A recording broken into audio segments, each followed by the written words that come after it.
জয় মা চামুণ্ডা। ৰাশিফলৰ ভিডিঅ'লৈ আপোনালোক সকলোকে স্বাগতম জনাইছোঁ। ৰাশিৰ ফল 23 মে 2024 পূৰ্ণিমা তিথি পৰিছে আৰু বাৰ পৰিছে গুৰুবাৰ। গতিকে গুৰুবাৰ আৰু পূৰ্ণিমা তিথিৰ যিটো সংযোগ সঁচাকৈয়ে বৰ ধুনীয়া সংযোগ আৰু বুদ্ধ পূৰ্ণিমাও হয়, সকলোৱে জানে। গতিকে আজিৰ দিনটোত আপোনালোকে ৰুদ্ৰ অভিষেক কৰিব পাৰে, শিৱ বাবাৰ অভিষেক বা যিকোনো মন্দিৰত আপোনালোকে ভালকৈ প্ৰসাদ পানী দি পেলাই দৰ্শন কৰিব পাৰে বা বিশেষকৈ গুৰু গ্ৰহৰ যিখিনি সমস্যা আছে তাৰ কাৰণে আপোনালোকে গুৰু গ্ৰহৰ নিমিত্তে আপোনালোকে মানে ৰুদ্ৰ অভিষেকটো কৰিব পাৰে শিৱ মন্দিৰত। আৰু আপোনালোকে যদি ৰুদ্ৰ অভিষেক কৰিব পৰা অৱস্থাত নাই তেতিয়াহ'লে আপোনালোকে আহঁত গছ বা বটবৃক্ষৰ তলত আপোনালোকে হালধি, গাখীৰ, দৈ এইবিলাক আপোনালোকে ঘুটি পেলাই পানীত মিশ্ৰণ কৰি গছৰ গুৰিত দি তাতে আপোনালোকে ঘিউৰ চাকি জ্বলাই তাতে ৰছী বান্ধি পেলাই কেঁচা সূতা বান্ধি পেলাই 7 বাৰ পৰিক্ৰমা কৰি আপোনালোকে সেইটোও নিয়ম কৰিব পাৰে। বেষ্ট হৈছে আহঁত গছৰ গুৰিত সেইটো কাম কৰি যদি আপোনালোকে ৰুদ্ৰ অভিষেক কৰিব পাৰে তেতিয়াহ'লে অত্যন্ত শুভ ফল লাভ কৰিব পাৰিব। আজিৰ দিনটোত যিসকল শিশু জন্মগ্ৰহণ কৰিব তেওঁলোকৰ হ'ব বৃশ্চিক ৰাশি। আৰু আজিৰ দিনটোত যিসকল কন্যাই পুষ্পিতা হ'ব ৰাতিপুৱা 9:14 যিসকল কন্যা পুষ্পিতা হ'ব তেওঁলোকৰ হ'ব প্ৰতিহীনা যোগ। আৰু 9:14 পিছত যিসকল কন্যা পুষ্পিতা হ'ব তেওঁলোকৰ হ'ব শুভগা যোগ। গতিকে 9:14 যোগটো ভাল নহয়, তাৰ পিছত কিন্তু গোটেই দিনটো যোগটোও ভাল থাকিব, বৈবাহিক জীৱনৰ কাৰণেও খুব সুন্দৰ হ'ব আজিৰ দিনটোত যদি এই সময়খিনিৰ ভিতৰত যদি তুলনি বিয়া হয় ছোৱালীবিলাকৰ। এতিয়া আহকচোন আমি ৰাশিফলৰ বিষয়ে আলোচনা কৰোঁ। আৰু ৰাশিৰ ফল সদায় আপোনালোকে আমাৰ ভিডিঅ'বিলাকত জন্ম ৰাশিৰ আধাৰত চাবলৈ চেষ্টা কৰিব। আমি মেষ ৰাশিৰ বিষয়ে আলোচনা কৰিম। মেষৰ কাৰণে শুভ নহয়। মেষৰ কাৰণে মানসিক চিন্তা, যিকোনো কথাত উগ্ৰতা, ব্যগ্ৰতা, মনটো বিষাদেৰে ভৰি পৰা বা ভবা মতে কামবিলাক নোহোৱা, মনটো ব্যথিত হৈ থকা, যিকোনো কথাৰ কাৰণে চিন্তিত হৈ থকা, এনেকুৱা ধৰণৰ বস্তুবিলাক আপোনালোকৰ জীৱনত দেখা দিব পাৰে। ধন ৰিলেটেড প্ৰব্লেম আপোনালোকৰ মনত চলি থাকিব পাৰে, যিবিলাকে ধৰক মানে আই ইনকামৰ লগত জড়িত হৈ আছে তেওঁলোকৰ ধনৰ সমস্যা। আৰু যিবিলাকে কেৰিয়াৰক লৈ একো শান্তিত লগা নাই তেওঁলোকৰ কেৰিয়াৰক লৈ বহুত বেছিকৈ আপোনালোকে ডিপলি চিন্তা কৰিব পাৰে বা আপোনালোকৰ মানসিক অশান্তি হ'ব পাৰে। কোনো ধৰণৰ নিৱেশ আপোনালোকে নকৰিব, কোনো ধৰণৰ প্ৰেমৰ ক্ষেত্ৰতে হওক বা বেলেগ ক্ষেত্ৰত হওক আপোনালোকে আলোচনাও নকৰিব আৰু কোনো ধৰণৰ নতুনত্ব জীৱনত আনিবলৈ চেষ্টা নকৰিব, শুভ নহ'ব। এতিয়া আহিব বৃষ ৰাশি। বৃষ ৰাশিৰ কাৰণে শুভ দেখা গৈছে। বৈবাহিক সম্পৰ্কৰ ক্ষেত্ৰতো শুভ দেখা গৈছে। বৈবাহিক সম্পৰ্কৰ ক্ষেত্ৰত বা প্ৰেমৰ ক্ষেত্ৰত যদি কিবা কথা পাতিব লগা আছিল, ডিছকাশ্যন যদি কৰিব লগা আছিল বা বয়স্কজনৰ লগত যদি কিবা আলোচনাত আপোনালোকৰ বহিব লগা আছিল, এইবিলাক সংক্ৰান্তত আপোনালোকে কৰিব পাৰিব। যিকোনো ব্যৱসায় বাণিজ্যৰ লগত জড়িত কামবিলাকৰ কাৰণে শুভ দেখা গৈছে। যিকোনো আপোনালোকে শুভ লাগিলে সেইটো লাগিলে ফাইনেন্সিয়েল হওক, সেইটো লাগিলে আপোনালোকৰ কাম কাৰোবাৰৰ হওক, চাকৰিৰ হওক, লাগিলে ঘৰুৱা হওক, পাৰ্চনেল হওক, যিকোনো আপোনালোকে শুভ কাম শুভ সন্ধি আদি আপোনালোকে কৰিব পাৰিব। এতিয়া আহিব মিথুন ৰাশি।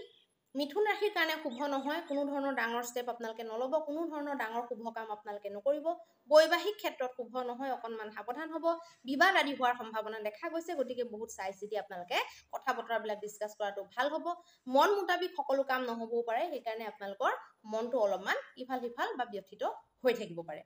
এতিয়া আহিব কৰ্কট ৰাশি। কৰ্কটৰ কাৰণে কিন্তু সুন্দৰ দেখা গৈছে। যিকোনো প্ৰেমৰ ক্ষেত্ৰত আলাপ আলোচনা কৰা, প্ৰেমৰ প্ৰস্তাৱ দিয়া, যিকোনো গণ্ডগোল হৈ আছিলে ছল্ভ কৰা বা যিকোনো ক্ষেত্ৰত ভ্ৰমণ আদিত যোৱা, কাৰোবাৰৰ লগত কাম, কাৰোবাৰৰ লগত জড়িত কিবা কাম কৰা, সন্তানৰ লগত জড়িত কাম, কিবা শুভ কাম বা শিক্ষাৰ লগত বা কিবা শিক্ষাৰ লগত জড়িত যিকোনো কাম, ধৰক কিবা এটা কোনোবাই কিবা এটা বিষয় শিকি আছে বা শিকিবলৈ বিচাৰি আছিল, তেনেকুৱা ধৰণৰ প্ৰত্যেকটো কামৰ কাৰণে অত্যন্ত শুভ দেখা গৈছে। এতিয়া আহকচোন সিংহ ৰাশিৰ বিষয়ে আমি কৈ লওঁ। সিংহৰ কাৰণে মানসিকভাৱে অকণমান চিন্তিত, শুভ কামবিলাক কৰাৰ কাৰণে দিনটো শুভ নহয়। পাৰ্চনেলি আপোনালোকে নিজৰ ঘৰত মতভেদ আপোনালোকে সৃষ্টি নকৰিব, বিবাদ আপোনালোকে নকৰিব। কোনোবাই কিবা এটা ক'লেও আপোনালোকে মনে মনে শুনি পেলাই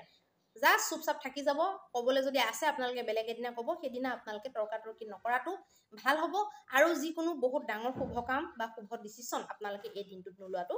ভাল হ'ব। এতিয়া কন্যাৰ কাৰণে ক'ম। কন্যাৰ কাৰণে শুভ দেখা গৈছে।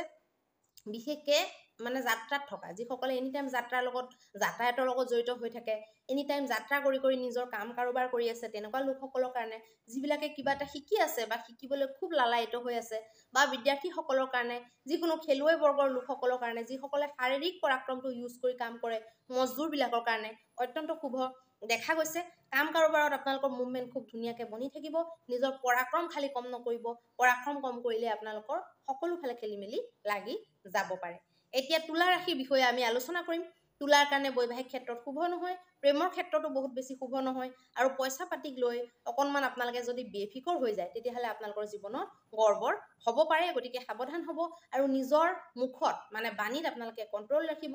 যি মানে যিমান চিনাকি মানুহ হ'লেও যিমান আপোন টাইপৰ মানুহ হ'লেও যি টি কথা ঘপকে মুখখন পাতল কৰি পেলাই কৈ দিলে আপোনালোকৰ পাৰ্চনেলিটিৰ ওপৰত প্ৰভাৱ পৰিব পাৰে গতিকে সাৱধান হ'ব এতিয়া আহকচোন আমি বৃশ্চিকৰ কথা কওঁ বৃশ্চিকে যিকোনো কাম কৰিবলৈ মন মেলিব পাৰে নতুনত্ব কিবা আনিবলৈ মন মানে মেলিব পাৰে যিকোনো পেণ্ডিং থৈ দিয়া তেওঁলোকে কাম সম্পূৰ্ণ কৰিম বুলি মনত ভাবি ল'ব পাৰে যিকোনো শুভ ঠাইত ভ্ৰমণ আদিত যোৱা যিকোনো তীৰ্থ ভ্ৰমণত যোৱা ধৰ্মীয় বা মাংগলিক যিকোনো কৃত্য কৰাৰ কাৰণে বা নতুন বস্তু কিবা পাৰ্চেছ কৰাৰ কাৰণে যিকোনো শুভ কামৰ কাৰণে তেওঁলোকে চিন্তা চৰ্চা কৰিব পাৰে বা তেনেকুৱা আপোনালোকৰ ষ্টেপ উঠাব পাৰে সেইবিলাক ঠিকে আছে সকলো ফালৰ পৰাই ঠিকে দেখা গৈছে গতিকে আপোনালোকে অলপমান নিজৰ ৰাশিটোৰ ফালৰ পৰা মানে চাই চিতি আৰু নক্ষত্ৰটো যিহেতু চাব লাগে বস্তু বিশেষ ডাঙৰ বস্তু কিনিবলৈ হ'লে নক্ষত্ৰটো চাব লাগে নক্ষত্ৰ নোচোৱাকৈ আপোনালোকে বহুত ডাঙৰ বস্তু নিকিনিব বাকী সৰু সুৰা সকলো ধৰণৰ কাম আপোনালোকে কৰিব পাৰিব এতিয়া আহকচোন ধনুৰ কাৰণে কওঁ ধনুৰ কাৰণে মানসিক চিন্তা টেনশ্যন যিকোনো বাহন আদিৰ সৰু সুৰা দুৰ্ঘটনা যিকোনো বাহন আদিৰ ঝেমেলা আপোনালোকৰ লাগি যাব পাৰে ধন আপোনালোকৰ মিছাতে যিকোনো ক্ষেত্ৰত আপোনালোকৰ ব্যয় হৈ যাব পাৰে বা দিয়া ধন ঘূৰাই নিদিব পাৰে আপোনালোকক গতিকে এনেকুৱা ধৰণৰ কণ্ডিশ্যনবিলাকৰ পৰা বাচিবলৈ আপোনালোকে এটাই কাম কৰিব ধন আপোনালোকে ল'বও নালাগে কাৰোৰ পৰা আৰু দিবও নালাগে ধাৰ মেইন কথা ধন ৰিলেটেড ডিছকাশ্যনবিলাক মানে এনেকুৱা ডিছকাশ্যন যিবিলাকৰ পৰা নেকি সম্পৰ্ক বেয়া হোৱাৰ সম্ভাৱনা থাকে গতিকে বন্ধুবৰ্গৰ লগত তেনেকুৱাবিলাক নকৰাটো ভাল হ'ব নুখুজিব আৰু নিদিবও কাৰণ সম্পৰ্ক বেয়া হ'ব পাৰে একেবাৰে অচিনাকি মানুহৰ লগত যদি কৰিব খুজিছে তেতিয়াও ইমান প্ৰব্লেম নাই কিন্তু চিনাকিৰ ভিতৰত এনেকুৱা ধৰণৰ কামবিলাকৰ পৰা আপোনালোকে দূৰত থকাটো শুভ হ'ব মকৰৰ কাৰণে এতিয়া আমি ক'বলৈ বিচাৰিছোঁ মকৰৰ কাৰণে শুভ দেখা গৈছে যিকোনো শুভ কাম যিকোনো লাভালাভৰ লগত জড়িত ব্যৱসায়ৰ লগত জড়িত কাম কাৰোবাৰৰ লগত জড়িত যিকোনো লাভ হ'ব পাৰে সেইটো ব্যৱসায়িক লাভো হ'ব পাৰে বা বেলেগ ক্ষেত্ৰত যদি কিবা লাভালাভৰ স্থিতি বনিবলগীয়া আছে সেইবিলাকৰো সম্ভাৱনা দেখা গৈছে ফচি থকা পইচা মানে ঘপককৈ প্ৰাপ্তি আপোনালোকৰ হ'ব পাৰে সেইটোৰো সম্ভাৱনা আপোনালোকৰ কাৰণে দেখা গৈছে গতিকে কিবা শুভ সংবাদো আপোনালোকে পাব পাৰে প্ৰেমৰ প্ৰস্তাৱ বা প্ৰেমত যদি কিবা খেলি মেলি লাগি আছিলে সেইটোও ঠিক হোৱাৰ সম্ভাৱনা দেখা গৈছে আৰু ভ্ৰমণ আদিৰো আপোনালোকে আয়োজন কৰিব পাৰে কুম্ভৰ কাৰণে মানসিকভাৱে আপোনালোকে বহুত স্থিৰ হৈ থকাটো দৰকাৰী কনফিউজ নহ'ব ইমান বস্তুবিলাকত 3-4টা বস্তুত আপোনালোকে উলঝি নাথাকিব আপোনালোকৰ পৰিস্থিতি সাপেক্ষে বা আপোনালোকৰ বয়স পৰিস্থিতি আপোনালোকৰ ঘৰৰ অৱস্থা গোটেইখিনি চাই পেলাই আপোনালোকৰ কাৰণে কোনটো শুদ্ধ হ'ব সেইটো আপোনালোকে ভালকৈ টাৰ্গেট কৰিবলৈ ফ'কাছ কৰিবলৈ তাত চেষ্টা কৰিব আৰু আপোনালোকে ব্যৱসায় ক্ষেত্ৰত বা যিকোনো চাকৰি ক্ষেত্ৰত মানুহৰ লগত কথা পাতোতে বহুত বেছি সাৱধান হ'ব মনৰ ভিতৰৰ কথা যদি বেলেগক কৈ পায় তেতিয়াহ'লে কিন্তু আপোনালোকৰ কাৰণে সেইটোৰ পৰাই সমস্যা নিজে নিজে বনি যাব পাৰে আৰু ধন বহুত ডাঙৰ আকাৰত আপোনালোকে ধন নিৱেশ নকৰাটো ভাল হ'ব ধাৰ নিদিবও ধাৰ নল'বও আৰু কিবা যদি নজনা কথা থাকে নিজেই গুণি ভাবি নাথাকি আন 10জনক সুধিবলৈ কথা পাতিবলৈ জানিবলৈ আপোনালোকে চেষ্টা কৰাটো শুভ হ'ব এতিয়া আহকচোন আমি মীনৰ বিষয়ে কথা পাতিম মীনৰ কাৰণে অত্যন্ত শুভ যিকোনো শুভ কাম যিকোনো ভাগ্যদায়ক কাম যিকোনো নতুন কাম যিকোনো পেণ্ডিং ৰৈ থকা কাম আপোনালোকে কৰিব পাৰিব ভাগ্যৰ সংযোগ আপোনালোকৰ কাৰণে বনিব পাৰে বা আপোনালোকৰ কাৰণে মনে বিচৰা কিবা কাম হ'ব পাৰে যিকোনো শুভ স্থিতি আপোনালোকৰ কাৰণে দেখা গৈছে গতিকে শুভ কামবিলাক যিবিলাক ধৰ্মীয় আধ্যাত্মৰ লগত জড়িত বা যিকোনো ভ্ৰমণ আদিও এনেকুৱা ধৰ্ম বা আধ্যাত্মৰ লগত জড়িত বা যিকোনো শুভ কাম যিটোৰ পৰা নেকি বেলেগৰ হেল্প হ'ব পাৰে বেলেগৰ খুব কামত লাগিব পাৰে বিপদত থকা মানুহক সহায় কৰা এনেকুৱা ধৰণৰ যিকোনো শুভ কাম আপোনালোকে কৰি পেলাই নিজৰ জীৱনত শুভতা আৰু বৃদ্ধি কৰিব পাৰে যিকোনো ভাল খবৰ পোৱাৰো আপোনালোকৰ সম্ভাৱনা দেখা গৈছে এতিয়া আহকচোন আমি মহা উপায়ৰ বিষয়ে আলোচনা কৰিম মহা উপায়টো মই আজি আপোনালোকক প্ৰথমতে দি দিলোঁ গতিকে লাষ্টত আকৌ এবাৰ মই মহা উপায় নকওঁ ফ্ৰণ্টত প্ৰথমতে যিটো মই মহা উপায় আপোনালোকক একদম আগতে দিছিলোঁ সেইটো আপোনালোকে যদি ফ'ল' কৰে সেইটোৰ পৰা আপোনালোকে বহু লাভৱান হ'ব পাৰিব আৰু আজিৰ দিনটোৰ অশুভতাসমূহ আপোনালোকৰ কাৰণে নাশ হৈ পৰিব আজিৰ দিনটো আপোনালোকৰ মংগলময় হওক তাৰে কামনাৰে আমি ভিডিঅ'টো সমাপ্ত কৰিছোঁ ধন্যবাদ